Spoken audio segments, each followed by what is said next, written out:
My parents coerced me into drinking tequila and later told the police I was mentally unstable. Now they risk jail time, and I possess videos that could devastate 5 families.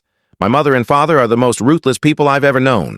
From age 10, their version of bonding was teaching my older brother Kevin and me how to handle alcohol. Every Friday, my dad dubbed it training night. We'd sit around the dining table as Dad poured tequila shots, with Mom egging us on, timing how long we could sip without flinching. If we choked or sputtered, we'd drop for push-ups until our arms collapsed. Their rule was clear: the family that drinks together stays united. It was a tradition passed down from their parents, grandparents, and great-grandparents. I found it absurd, but Kevin embraced it eagerly. By 14, he was Dad's top drinking buddy. They'd stay up until dawn playing beer pong in the garage, while Mom boasted to her friends about Kevin's ability to outdrink grown men. When Kevin started showing up to breakfast with trembling hands, Dad just laughed and handed him a beer, calling it morning medicine. The more Kevin drank, the more rewards he earned: new gaming consoles, concert passes, even a motorcycle for his 16th birthday. Meanwhile, I was labeled the family letdown, not for poor grades or trouble, but because I excelled in school, led the debate team, worked part-time to save for college, and stayed sober. Mom's favorite jab was, "Your issue is you're too busy judging everyone instead of relaxing and enjoying life." It was hard to take her seriously when she slurred her words and stumbled over furniture. I considered reporting them, but fear stopped me. My friend Maris had tried that with her own family, and after the social worker left, her father left her bruised. So I ruled out contacting Child Protective Services. Then came the day that changed everything: Kevin's 18th birthday.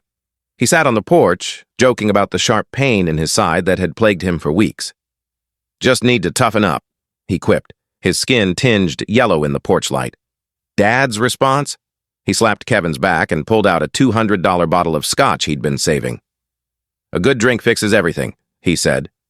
I thought he was joking, but Mom whipped out her phone, recording the moment for Kevin's future kids.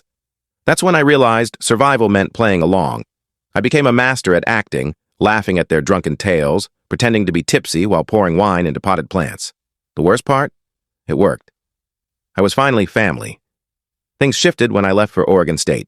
My randomly assigned roommate was in recovery from alcohol addiction and introduced me to a world of people who enjoyed life without liquor. I joined the campus sobriety group, studied addiction, and realized my family's bonding was intergenerational trauma dressed as tradition. For the first time, I felt clear-headed and joyful. I even started training for marathons, impossible while faking hangovers every weekend.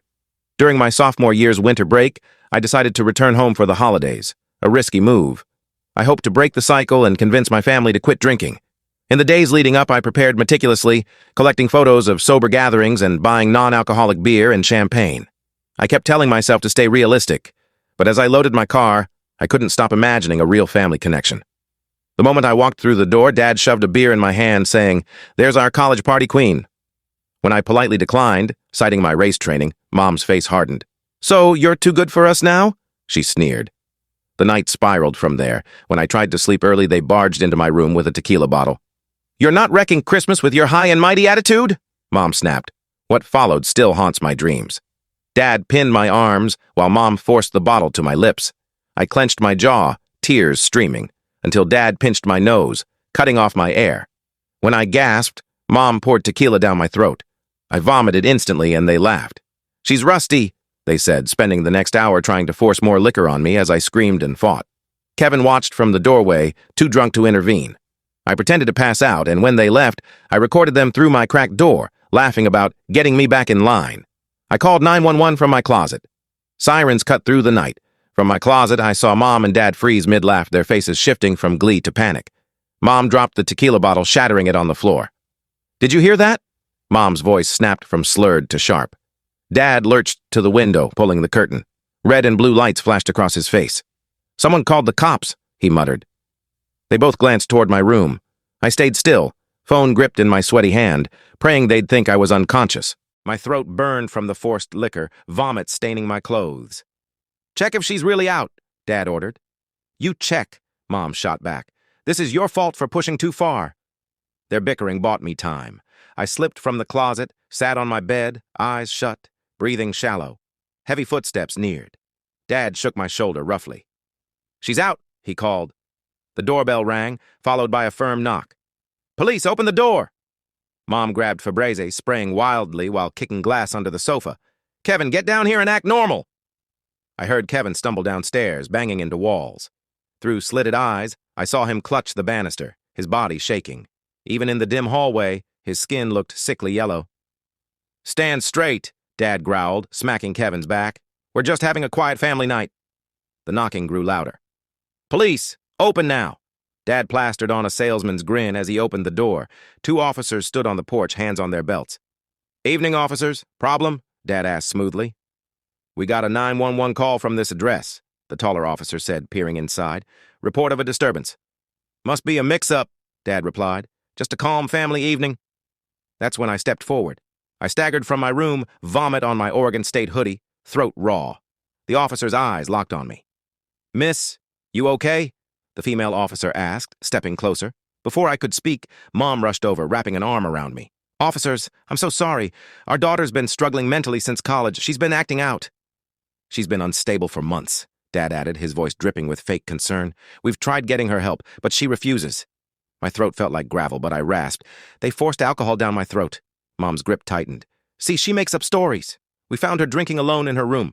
She's having a breakdown." The officers exchanged glances. "Miss, we need to speak with everyone separately," the male officer said. "Can you step outside with Officer Martinez?" As I moved toward the door, I saw Kevin hesitating, torn between following me or staying. His hands shook violently, clutching his side where the pain gnawed. His loyalty flickered in his bloodshot eyes. Outside, Officer Martinez noticed the vomit on my clothes. "What happened?" I pulled out my phone, hands trembling. "I have a video. They held me down and forced tequila on me." Through the window, I saw Mom gesturing wildly while Dad spoke to the other officer. She kept pointing at me, shaking her head. Mrs. Chen, our neighbor, watched through her blinds, likely curious about the chaos. "Can I see the video?" Martinez asked softly. I played it. Even through the cracked door, my parents' drunken voices were clear, joking about breaking me in. Martinez's face darkened. "We need to see this," she told her partner. Mom's scream pierced the night. "That's out of context. She's editing it to make us look bad." Dad yelled, "Where's your warrant? You can't barge in and accuse us based on our mentally ill daughter's lies." The male officer noticed Kevin slumped against the wall, his skin waxy and yellow. "Sir, is your son okay? He looks unwell." "He's got the flu," Mom said quickly. "Just the flu." Kevin opened his mouth, then shut it, looking from me to our parents and back. His silence screamed louder than words. "We need paramedics," Martinez said into a radio. "Possible alcohol poisoning and medical emergency." "This is absurd," Dad snapped. "I golf with Sheriff Patterson every Sunday. This is a family misunderstanding." My phone buzzed with texts from aunts, uncles, and cousins. "Traitor! How could you? Your mom says you're having a breakdown. Get help." Paramedics arrived and checked me. One shone a light down my throat as I recounted the night. The burning made me wince.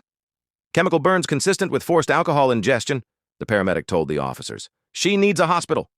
"She did it herself," Mom insisted. "For attention. She's always been dramatic." Kevin clutched his side, grimacing. The paramedics noticed. "Sir, we need to check you too," one said. "He's fine," Dad said firmly. "Just the flu." But Kevin's yellow skin, shaking hands, and pained gestures were undeniable. "How long have you had abdominal pain?" a paramedic asked Kevin directly. He glanced at Dad, mumbling, "A few weeks." "It's nothing." Dad laughed it off. "Sheriff Patterson and I were just talking about family disputes like this at poker. Better handled privately." The threat was clear. Martinez's jaw tightened. "Sir, everyone needs to come to the station for statements." "I'm calling our lawyer," Mom declared. "This is harassment. Our daughter's sick, and you're feeding her delusions." The officers gathered evidence, the broken tequila bottle, photos of my vomit-soaked clothes, and my video. Dad's fists clenched, his jaw tight with rage. My phone kept buzzing. Mom had texted her entire family, "Please pray for us. My name is having another episode and called the police. We're heartbroken. She needs mental help but refuses." Responses flooded in. Uncle Ray, "Ungrateful kid." Aunt Carla, "After all you've done for her." Cousin Mark, "Some kids don't deserve good parents." At the station, we were separated. I sat in a small room, throat burning, as Martinez took my statement. Through the glass, I saw Uncle Mike, Mom's brother and their drinking buddy for decades, storm in. He reeked of whiskey. "My clients won't answer questions," he announced. Then things twisted. Uncle Mike presented a folder. "My clients have worried about their daughter's mental health for years. Here's proof." Martinez skimmed the papers. I caught glimpses of medical records from when I was 16, after I refused to drink on Thanksgiving. My parents had taken me to a doctor claiming I was antisocial and paranoid about alcohol. These show a pattern of instability, Uncle Mike said smoothly. They pay for her college, apartment, everything. This is how she repays them. My phone buzzed with a text from Kevin. Why couldn't you just fake it one more night? The betrayal stung worse than the tequila burns. Martinez returned, her face neutral. The video is troubling, but their lawyer says it's out of context. Without Kevin's cooperation, it's your word against theirs. What about my throat? The burns. They claim you did it yourself, that you've done this before for attention. I thought of Maris, how her bruises weren't enough to protect her. The system was failing me too, but differently. My parents had learned to leave psychological scars, building a paper trail to paint me as unstable. We'll investigate further, Martinez said. Do you have somewhere safe to stay? Safe. The word felt foreign. Home was never safe. Now my parents had turned everyone against me. By morning, I'd be the ungrateful daughter who called the cops on her loving parents, the troubled teen who needed help but refused it. My phone pinged with a Facebook notification. Mom posted publicly, "Pray for our family. Our daughter struggles with mental health and addiction. We love her, but she called the police after we tried to stop her drinking alone. Our hearts are breaking." Comments poured in. Family, friends, neighbors, bowling league members, all supporting my poor parents. My reputation crumbled in real time. Then I saw something chilling. Mr. Davidson, Dad's golf friend at the local news station, commented, "Sorry, buddy. Let me know if you need anything." By tomorrow, this would be more than gossip. Dad was already spinning the narrative, making me the villain. The man who held me down as Mom forced liquor on me would be the devoted father. The woman who called me a sanctimonious witch would be the grieving mother. Under the station's harsh lights, I watched my life unravel on my phone. Martinez left to copy my evidence, leaving me with buzzing notifications. Each felt like a hammer strike. Mom's post went viral locally, with 67 comments and counting. The bowling league offered a prayer circle. Dad's golf buddies planned a fundraiser for my treatment. My high school teacher noted she'd always sensed something off. Then a message stopped me cold. Benji, the bartender at my parents' favorite bar, texted, "Kevin's been attending AA at the church for 3 months? Your parents don't know?" Before I could process this, Uncle Mike returned, slamming down a stack of papers. "These are your parents' financial records. They cover your tuition, rent, car insurance, phone bill, everything. You're dependent on them." He pulled out another form. "This withdrawal form is ready. One signature and you're cut off. Is that what you want?" Martinez re-entered, glaring. "Sir, you can't intimidate a witness." "I'm just explaining family dynamics to help my niece decide," Uncle Mike said smoothly. My phone buzzed with a text from my roommate. "Your mom friended me on Facebook, asking weird questions about your mental health. What do I do?" The walls closed in. Mom was already turning my allies against me. I showed Martinez the text. She noted it but seemed overwhelmed by the drama. "Your parents are willing to let this go," Uncle Mike said, his whiskey breath making me flinch. "They'll even pay for real therapy. Not that college nonsense. Just admit you were confused tonight." Confused? My voice cracked. "They forced alcohol down my throat." "You were drunk," he said. "Memory's tricky. Maybe you drank to ease your nerves and things got out of hand. Your parents tried to help." The other officer knocked. "We're taking the brother to the hospital. His condition's worsening." Through the door, I saw Kevin on a gurney, his skin yellow, clutching his side. Our eyes met, and I saw raw fear. "Kevin!" I tried to stand, but Uncle Mike blocked me. "He's fine," he said. "Just needs fluids. Tonight's stress didn't help his flu." But I knew better.